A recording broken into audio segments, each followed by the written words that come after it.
Assalomu alaykum qizlarjonlar. Bugun sizlar bilan lasina andazasini o'rganamiz va bu uchun kerak bo'ladigan o'lchovlarimiz bilan tanishib olamiz. Birinchi navbatda bizga bel aylanasi, bo'ks aylanasi, shim uzunligi va to'piq aylanasi kerak bo'ladi. Va albatta aylanalarimizni, ya'ni bel va bo'ks aylanalarimizni to'rtga bo'lib olishimiz kerak bo'ladi. Bizga to'rtdan biri kerak bo'ladi. Aynan shu ko'rinishda hisoblab topib olamiz. Bizda o'lchovlarimiz bor va har bittasini hisoblab olganmiz. Endi biz nima qilishimiz kerak? Bizga sideniya balandligi kerak bo'ladi. Sideniya balandligi uchun biz mana shu yerga yozib olaman. Sideniya balandligi uchun bizda odatda mana shuni o'zi olinadi, ya'ni bo'ks aylanamizni to'rtdan birini o'zini olamiz sideniya balandligi uchun. Lasinalarimizda faqatgina shuni o'zi olinadi. Qo'shimcha qo'shilmaydi yoki ayrilmaydi. Aynan shu sideniya balandligimiz 24,5 ga teng bo'ladi bizda. O'lchovlarimiz bor, hisoblab oldik, sideniya balandligini ham topib oldik. Endi bo'lsa andazani chizishni boshlasak bo'ladi. Xo'p, endi lasina andazamizni chizishni boshlaymiz. Birinchi navbatda biz qilishimiz kerak bo'lgan ish millimetrovkamizni o'rtasidan to'g'ri chiziq chizib olishimiz kerak. O'rtasidan to'g'ri chiziq chiziladi. Tepadan 3-4 sm qoldirib, mana 4 sm qoldirdim va pastga tekis to'g'ri chiziq chizib olamiz. Bu bizda lasinamizni как yonchoqi bo'ladigan joy bo'ladi. Taxminiy uzunlikda hozircha chizib turaman. Mana shu ko'rinishda. Ana endi keyingi qiladigan ishimiz bo'lsa, mana shu birinchi nuqtadan pastga sideniya balandligini topib olishimiz kerak bo'ladi. Sideniya balandligi lasinalarimizda bo'ks aylanani to'rtdan biri 24,5 sm bo'ladi. Doim bo'ks aylanani to'rtdan biri olinadi. Mana shu joyga yozaman. 24,5. Va mana shu joydan o'lchayman. 24,5 ni. Birinchi navbatda biz oldi qismini chizamiz, keyin bo'lsa orqa qismini chizamiz. Endi mana shu topgan nuqtamizdan bu tarafga aynan shu bo'ksamizning to'rtdan birini yana qo'yib olamiz. 24,5 ni. Shu joyga 4,5. İşte kelyapti. Mana qo'yib oldik. Ana endi bo'tga yana yozib qo'yaman 24,5. Va endi qiladigan narsamiz og'iga chiqishimiz kerak bo'ladi. Og'imiz uchun lasinalarimizda 4 sm yetarli bo'ladi.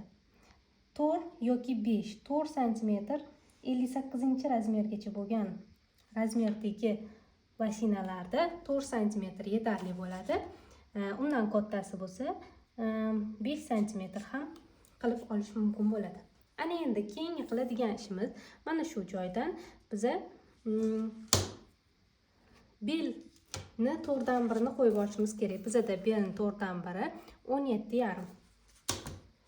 17,5 ni mana shu joyga qo'yib olamiz.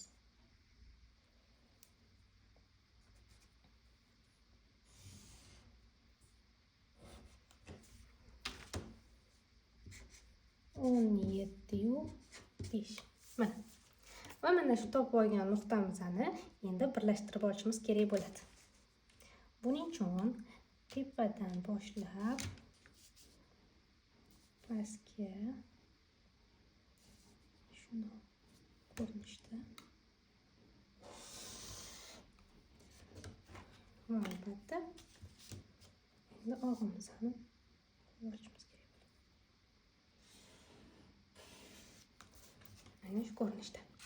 Bu 17,5 belimizni lasinamizni yopishib turishiga mo'ljallangan holatda bo'ladi. Bilasizlar, odatda lasinalarimiz belga yopishgan holatda bo'ladi. Shu sababli belni to'rtdan birini o'zini olishimiz yetarli darajada bo'ladi. Agar buni sal kengroq qilmoqchi bo'lsanglar, ya'ni mana shu zborkali qilmoqchi bo'lsanglar, bundan kengroq yoki mana shu joyda mana shu 24 sm, 24,5 boksa bilan baravar qilgan holatda mana shu yerda bundoq korobka qilib olish imkoniyatiga ham egasizlar. Lekin bunda mana bu joyda zborkamiz ko'payib ketadi. Shu sababli belimizni yopishtirgan holatda olganimiz ma'qulroq hisoblanadi. Va endi pastini bo'lsa, bu yerda bizga to'piq aylanamizni belgilab olishimiz kerak. Birinchi navbatda biz albatta anaqamizni, lasinamizni uzunligini qo'yib olishimiz kerak bo'ladi. Lasina uzunligi shimdan farqli ravishda to'pig'idan o'lchanadi. Shunda bizda 98 sm, men hozir mana shu yerda bor uzunlikka qo'yib ko'rsatib beraman sizlarga. Mana shu joydan 20 sm ni o'lchaymiz va 20 sm bilan bu yoqni birlashtirib qo'yishimiz kerak bo'ladi. Va shu ko'rinishda lasinamizni pastki qismi shu ko'rinishda chizib olinadi.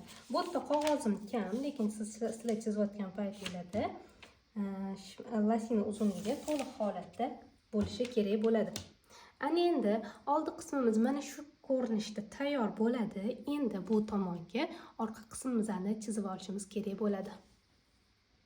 Xo'p, endi davom etamiz. Aynan mana shu sideniya balandligidan bu tarafga yana boks aylanamizdan 4dan birini 24,5 ni qo'yib chizib olamiz.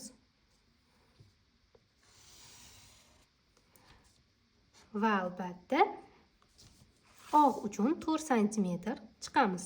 Lasinalarimizda agar e'tibor bergan bo'lsanglar, orqa va old og'lari bir xilda olinadi.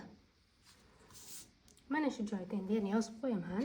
24,5 bu yerda bizi 4 sm og'.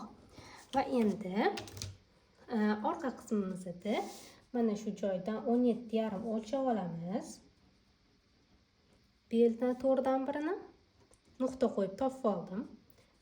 Bunaqa uzun chizuv bilan birlashtirib qo'ydik.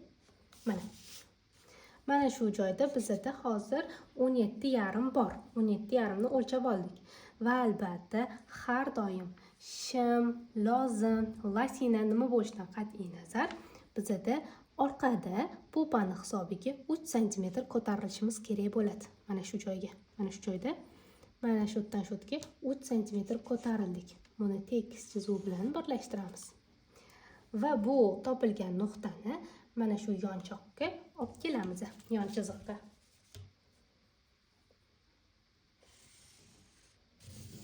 Mana shu ko'rinishda. Ana endi bo'lsa, mana bu anaqamizni, nuqtamizni og' bilan tutashtirib qo'yamiz.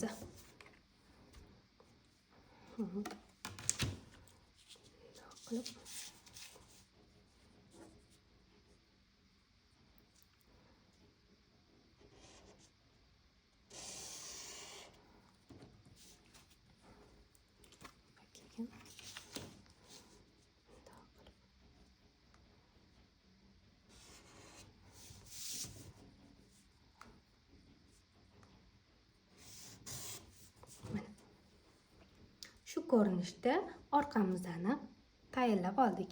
Ana endi bu yerda ham albatta pocha kengligimizni qo'yishimiz kerak va pocha kengligini bilan tutashtirib olishimiz kerak bo'ladi bu tomonimizni.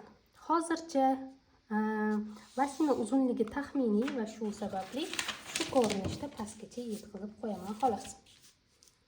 Sizlar o'zingizlarga chizayotganingizda albatta pocha kengligini o'lchaysizlar va o'sha pocha kengligiga to'g'rilab mana shu chiziqni olib borishingiz kerak bo'ladi. Lasinamizning asosiy qismi bizda tepasi bo'lganligi sababli men sizlarga tepasini tushuntirib o'tdim. Lasinalarimiz choksiz variantda olinadi, ya'ni mana shu joyda hech qanaqa chok bo'lishi kerak emas. Yaxlit holatda olinadi va shu yaxlit holatda bichib olinadi. Orqa va old qismlar mana shu joyda yozib qo'yaman. Bu tomon orqa, bu tomon bo'lsa oldi. Aynan shu ko'rinishda losina andazamiz tayyor bo'ldi.